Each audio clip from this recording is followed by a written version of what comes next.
Hello everyone, bit of a different one today. This was an engine for Honda VTR1000F. In Europe it's called FireStorm, in the States it's called SuperHawk.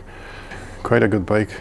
V-twin, it was basically a Japanese Ducati. They tried to hit the market. They were quite successful. The only problem with these engines is this. This is the cam chain tensioner. I'll show you what it is now. Right, this is the original cam chain tensioner.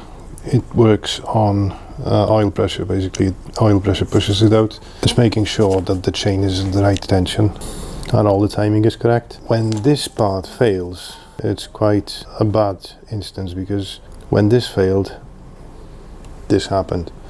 You've got all the valves bent. That's the head of the front cylinder, because it's normally the front cylinder mostly, somehow.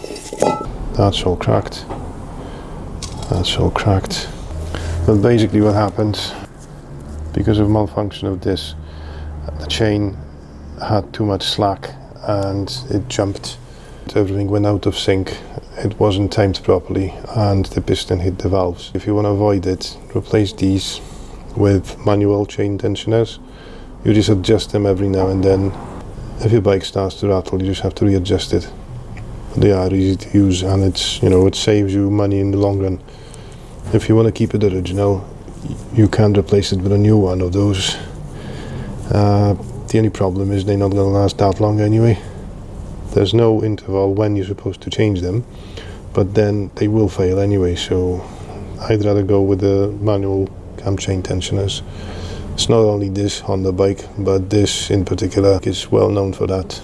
If you've got one, get it serviced, replace the chain tensioners, or just make sure they function properly if you don't want to change them, or get new ones from Honda. It's going to save you some money anyway, because they're not that expensive, but if they fail, that's going to be quite expensive. That's because this is the main problem with the bike. There's loads of engines that actually had that problem, so it's getting harder and harder to find an engine without that problem. Funny enough, I got one engine spare, so if anybody in the UK would need an engine for it, I got a VTR1000F engine. I think it's on 40,000, so yeah, I got one spare. As I said, just a short video to prevent problems with your bikes. I'll see you on the next one.